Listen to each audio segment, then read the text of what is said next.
All right, welcome back to the channel. It's your boy Fanon, and in this video, we're going to be in the 154-pound division, where Errol Spence Jr. said something very interesting about Ryan Garcia, and Terence Crawford has something happen to him that is bad news. And yes, I'm bucketing these two things into the same conversation because I love these two dudes as fighters. And I think that we got a really big chance of these guys meeting up at 154 pounds if everything goes the way that people think it may go. Let's talk about that in this video.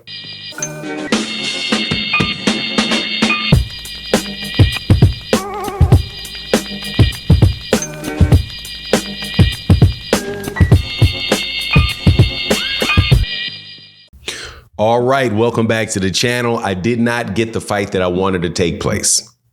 I wanted Errol Spence Jr. to take up Ryan Garcia on his offer to fight him at 160 pounds.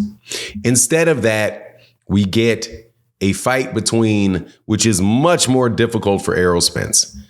Much more difficult for Errol Spence. Maybe the most difficult fight of Errol Spence Jr.'s career outside of the Terence Crawford fight. And that is a fight with Sebastian Fundora. Also, somebody finally does. The WBC finally gets a major case of act right with Terence Crawford when they stripped Terence Crawford, or elevated. Let me rephrase that because the proper word is elevated him to champion in recess. Now, before I get into the details, let me welcome you back to the channel. If you're new to the channel, please accept my invitation to hit the subscribe button, hit the bell icon so you can be notified of when we release more videos. And if you're a longtime subscriber and supporter of the channel, thank you guys so much for your continued support. Let's get into it. But shout out to everybody in the Super Thanks crew. Thank you, Daryl. Daryl McKinney. And man, blessings and prayers out to you. Thank you, Matty O. You know you're the dude and somebody that really does support people throughout the YouTube boxing community.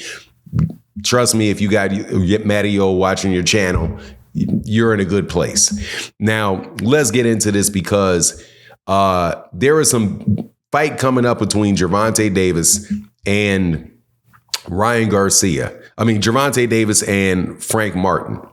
And Frank Martin got mad at Ryan Garcia. And I know I'm going to get towards the point. Got mad at Ryan Garcia because Ryan Garcia said, oh, Gervonta Davis has Shushu Carrington, up and coming prospect, Shushu Carrington, dynamic fighter, Shushu Carrington in his camp. This is going to be, give me Gervonta Davis in this fight. So Frank Martin got mad at this, right? And basically talked about Ryan and how Ryan was, fake and phony and this and that.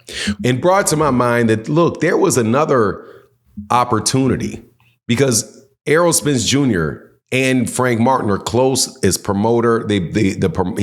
Frank Martin is promoted by Errol Spence Jr. So now Ryan Garcia has problems with both guys in the camp. Ryan says that Frank is going to lose, but challenges Errol Spence Jr. to a fight. Errol said that it would just be a tune-up with Terence with Ryan, but that he had tried and talked to Ryan's team about getting in the ring and training with Ryan. So my take is that Errol said that he did not want to fight him, but he did want to spar him, did want to work with him. So you see, but they wouldn't do it. So what you see with Ryan Garcia in that camp is a lot of divisiveness, which is why a divisiveness with him having issues with everybody in that camp. And, I just wonder whether or not that has a lot to do with the breakup of that camp because of the seemingly toxic nature of Ryan Garcia with boxers, trainers, promoters. Ryan's argued with everybody. So I really wanted to see the fight between Ryan and Errol.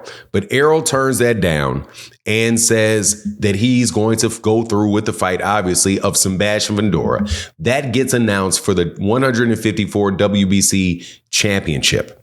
Now, at the same time, finally, the WBC allowed that. The WBC also made another move where the WBC has now moved Terence Crawford out of their championship position at 147 pounds and moved him up to moved him up to champion in recess, which I do believe means that a guy like Mario Barrios will probably, in his next fight that Mario Barrios has, be fighting for that WBC title if they don't just give Mario Barrios that title. Now, they didn't do that when the WBC didn't do that when they moved Jermell Charlo into championship in recess at 154 pounds.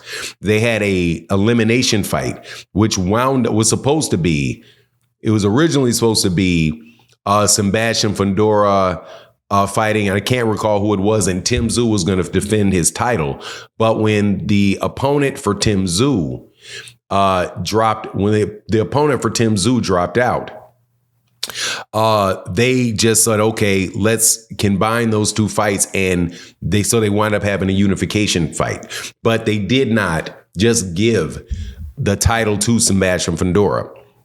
So what do you see when you have, yeah, exactly. It was Keith Thurman that dropped out. I was like, man, who did dropped out? It was Keith Thurman dropped out, was injured. So Sebastian Fundora filled in for Keith Thurman, and they had a unification fight. Well, that would mean they're probably not going to do the same thing they're probably going to do the same thing and have a